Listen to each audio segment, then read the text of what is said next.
Diablo 4 has been a game that has had its fair share of ups and downs, whether that be from the lackluster launch riddled with issues right from the jump, or the first expansion being, well, less than spectacular in my opinion, lacking in story as well as gameplay. With the latest expansion, Lord of Hatred, I think Blizzard has really seemed to listen to the player base this time around, and I've been having an absolute blast playing it, honestly, and leveling up in Sanctuary. But this video isn't really a review from a logical standpoint. This is more of just my honest thoughts and the reasons why I've been having fun with this game so far. A little bit of backstory. I originally bought Diablo 4 on release because I do enjoy action RPGs. I'm not a hardcore player by any means. I'm considered very casual. But I just wanted to share some of the parts of the game that I think are really great and some changes that I really liked. I played it at launch, like I said. Vessel of Hatred, I bought it. I played it very briefly, and then, of course, if you've watched my return video, which is, the Where I've Been video, I will link that down below. I went to trade school, so I didn't really get to play Vessel of Hatred that much, but now I'm back. I'm in a better mental state. So without further ado, this is why I think Diablo 4 has definitely took a turn for the better in terms of gameplay and just the overall story. So diving right into one of my favorite changes in Lord of Hatred is the revamped skill trees. Now, when I first played in the base game of Diablo 4, as I was playing through the story, I quickly noticed that the skill trees were very simple. They were very linear. You only really got to take your build in 2 to 3 directions, and it makes the experience feel very bland in my opinion, because if you've played other action RPGs like Path of Exiles, to me that is too complicated for my peon brain to handle. So Diablo is kind of a second best in my opinion, but the skill tree was something I always kind of had a problem with just because of how simple it felt. And also in the new revamps in the Lord of Hatred expansion, they have expanded the skill trees, given all new abilities. This main season I've been playing as a rogue, this season 13, and the Dance of Knives ability can actually be used to be a strictly grenade based ability rather than a skill that drains is like a charge based. It actually drains your energy now, which I really like, and I've kind of built my whole rogue just around Dance of Knives, and honestly I've just been absolutely tearing up war plans and stuff like that, but we will get into war plans later. So if your taste in RPGs isn't as complex as Path of Exiles, but you still want to kind of take your build into the direction that you want and have high level of customization, Lord of Hatred definitely corrected the skill trees that the base game was, I think, severely lacking in. But yeah, definitely worth checking out just based on the skill trees alone, building new builds and whatnot. The next reason why I've been enjoying this expansion so much is, of course, the addition of Paladin and Warlock. These two classes are just absolutely a blast to play as. And in my opinion, even though they're still pretty fresh in the game, they have probably the best class fantasies in my opinion, because it's in this fictional world about killing demons and stopping prime evils. It would 100% make sense for some people who would want to wield the light versus these demons and sort of exercising these demons using light abilities, just throwing your shield around, just absolutely messing up these demons. And that has made Paladin genuinely one of my favorite classes to play as. Warlock, I haven't really gotten around to playing that much, just for the simple fact that I've been enjoying Paladin so much, and of course, like I said earlier, my main build in this game is a rogue. That's what I've been maining. But yeah, those two classes have definitely added some, more replayability in my opinion.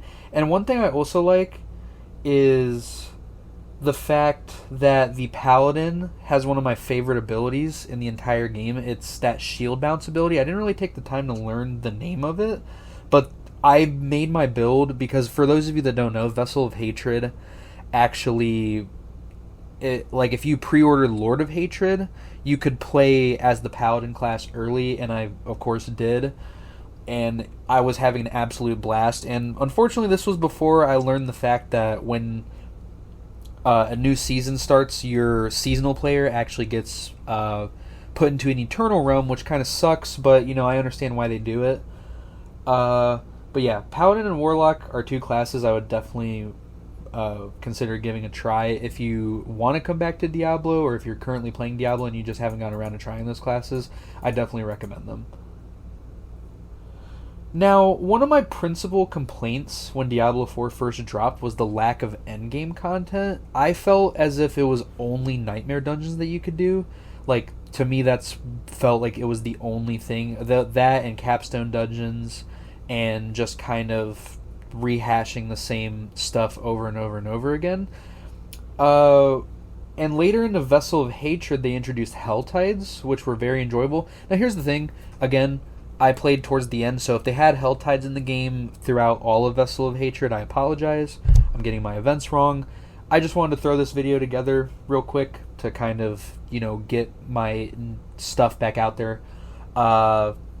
Very enjoyable. The Helltides were easily my favorite part of last season, just because the immense replay value. I just thought that they were an absolute blast.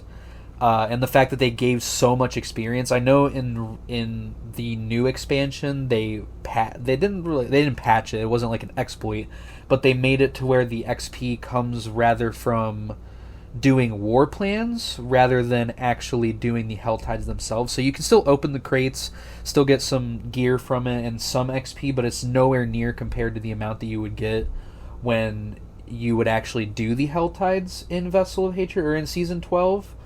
But yeah, definitely Helltides were amazing, but Endgame in Lord of Hatred just takes it to a completely, new level as far as replayability goes, because they expanded on Helltides by making them part of a system, like I mentioned, called War Plans. War Plans are essentially a series of activities to do to earn massive experience. For example, you select what series of events you do based on the choices they give you, and you get a couple rerolls. So if you don't like the war plan that they give you, that it comes with, you can basically re-roll a couple times to get one that's more of your liking. So it can go, do a Helltide first, and then, follow it up with a Nightmare Dungeon, and then go to the Undercity, or vice versa. Or it can really be in any order that you want. And I'm not actually sure how far they take it, because right now I'm only at the point where I can do 3 activities at once, but they obviously have it to where you can do more. Undercity, I will definitely get into here in a minute, but the Pit and Nightmare Dungeons I've been having an absolute blast with, just because they are part of War Plans. It makes everything super simple when it comes to actually going and finding this endgame content, because you can literally just start a war plan, teleport to each war plan starting area, and do the activity, get the XP, take it back to the war plan table, and get your massive XP boost or massive chunk of experience. My primary source of leveling in Vessel of Hatred was actually Helltides, and this kind of takes that to a more enjoyable level by being able to do these series of events and sort of having a rewarding end to them, rather than, let me just spam this one thing over and over again. It's actually, you do this, and then you do a Nightmare Dungeon, you do Undercity, and then maybe after Undercity you do a Helltide. It's like, it never really feels like it's the same thing over and over again, if I'm making any sense here. Now, I want to really kind of dive deep into the Undercity aspect, because that has legitimately been my favorite part of this expansion so far. The Undercity is absolutely a blast. They're essentially timed dungeon runs that 3 levels each, and you kill certain enemies to increase the time you have left, while also killing enemies to increase spirit, which gives you better rewards at the end. Now, this is also the same point of view coming from a casual player. I know whoever's watching this probably knows what those are, but I'm also kind of trying to make a video that can appeal to both audiences, whether that being casual players or whether that being, super die-hard Diablo fans that have been playing this game since Diablo 1, and they're just super locked in on this franchise as a whole. The Undercity has definitely presented itself with a intense challenge for me that I don't really get doing Hell Tides most of the time.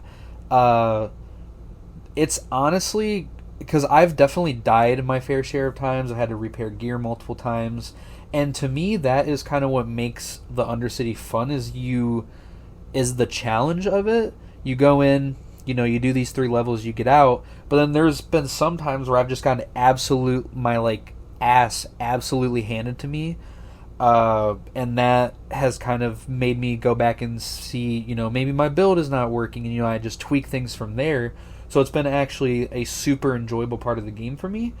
Now, again, I'm just going to preface this fact, I am not a skilled player by any means, so anything that I struggle with may be a challenge to me, but maybe a walk in the park for someone else. Now, obviously, people have min-max builds that, just maximum amount of damage, but I didn't go any off of any build guides. I just kind of made a build that I would have the most fun with. So that being me doing a rogue and doing Dance of Knives, that might not be the most optimal build, but it is definitely a fun build.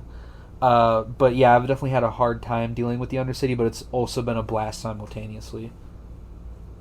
Now, I know there are many other factors to the game that I didn't really go over, like the changing aspect system or the fact that the elixirs aren't in the game anymore, which honestly I think is a really good choice because it was kind of hard, managing elixirs in this game.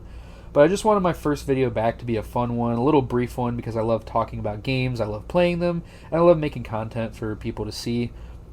And I like editing, which probably makes me weird, but again, these are my honest thoughts about Diablo 4. If you enjoyed the video, please leave a like and subscribe. I'll definitely be doing more gaming review videos or playthrough videos in the future, but, let me know what you guys think of this video. Do you like my opinions? Do you think I'm a casual fan who absolutely has no idea what he's talking about? Leave it down in the comments. Either way, I love to hear feedback from you guys. Now, if there is any feedback on this, I might actually do a World of Warcraft video, which honestly I'm definitely more well versed in World of Warcraft rather than Diablo. So now thinking back on it, that probably would have been a better video idea to do for my first video back. But I was kind of wanting to do sort of a World of Warcraft video on how Blizzard can maybe get things right this time around, maybe with Classic Plus. A lot of people have been talking about Classic Plus, and I kind of want to get into that conversation and give my 2 cents on what I think would be beneficial for a Classic Plus type experience, or maybe just what Blizzard can do to make the game better in its current state. Maybe whether that be retail, or maybe, appealing more to the Classic audience in some way, like I said, Classic Plus. But yeah, I really appreciate whoever's watching this video. If you enjoyed, again, leave a like, comment, and subscribe. And as always, I will talk to you guys later.